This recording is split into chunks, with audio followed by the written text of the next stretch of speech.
Guys, so we talked in the last video, and T-Fit here with Fit Bully TV. We've got Iron Sharp Canine in the house, as always, helping us better work with our dogs. My dogs, as you know, are super motivated, super annoying, don't really listen. So we got work to do. In that case, Stan's gonna walk us through ways in which you can correct behavior, making sure that the offense or the correction matches the offense, right? Yes. So, Cha-Cha, as you know, she's pulling, she's just going all over the place. How do you get a dog to dial it in, man? Man, you gotta have something that motivates the dog. So Cha-Cha's been working for these treats. So we're using them treats, and she's, 5 minutes ago, she was kept bolting over there, bolting over there. She got a couple of corrections, boom, boom, boom, and then she found out that there's good things that come from me. So this gives me value.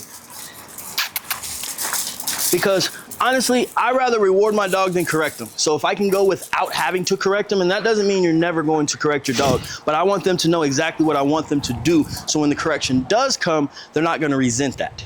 There you go, people. And mind you, Cha-Cha is a dog who's willing to listen. In my opinion, females that I've had dog-wise, for me, they've always been a little bit more attentive. They're not super distracted. And I can always train them faster and better. Boys, they want to pee on everything. They want to sniff everything. Females just don't have that. That one little thing in itself could drive somebody nuts like me, especially when I used to really focus on training the dogs. Talk about sensitivity and paying attention to sensitivity. And sensitivity, I see he's got on his hat, overload.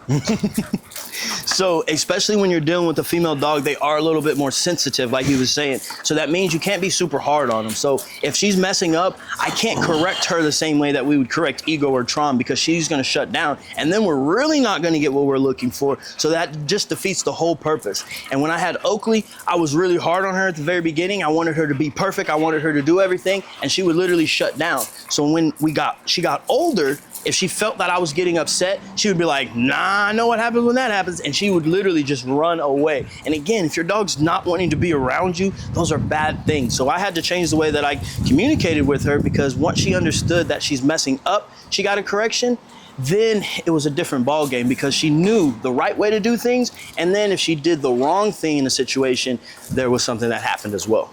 Yeah, and it happened a lot of times just to pop on the leash, people. It's not you elbowing or doing the people's elbowing your dog.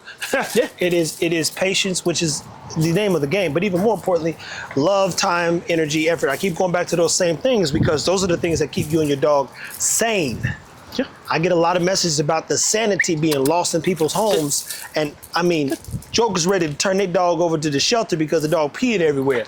Man, I can't get this dog to stop pissing all over my house. I'm finna turn him over, bro. But a lot of times these people are leaving food out or water out, so the dog has to pee, and then they're not paying attention to the dog. The dog will probably go to the back door 5-6 times, and then you, man, go sit down. And then you're like, all right, I'm gonna go sit down, but I'm gonna pee first. Hey, look, it's a boy, you hear that?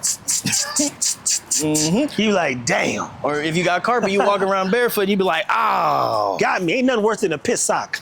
I'm telling you right now, that sock get pissy, you be like, oh, who did this? Hey, so everybody always asks why I wear boots, right? I used to wear sneakers, and I was petting this dog, petting him, and my sock got wet. He was happy peeing on my sock. Dang. So I had to get something that was a little bit more waterproof, and that's why we wear the boots. We just learned the story of boots and boots. Well, this ain't boots, but boots is in there. Guys, corrective work takes a lot of time, energy, and practice. A lot of this stuff can be done early on, and what I'm saying is, I knew for a fact that the dogs that I had, they lacked confidence. They were little defensive, little reactive. If you feed into that, you can try to push the confidence button too far, and they just get worse. Mm-hmm. So in Cha-Cha's case, everything scared this dog.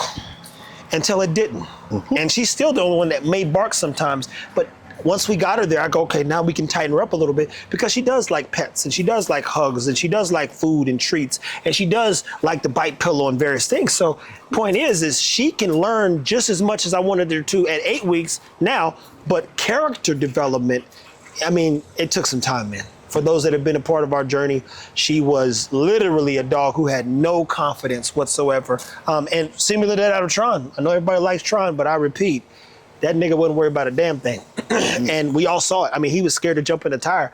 Now I think I can get Tron to jump over this fence if I needed him to.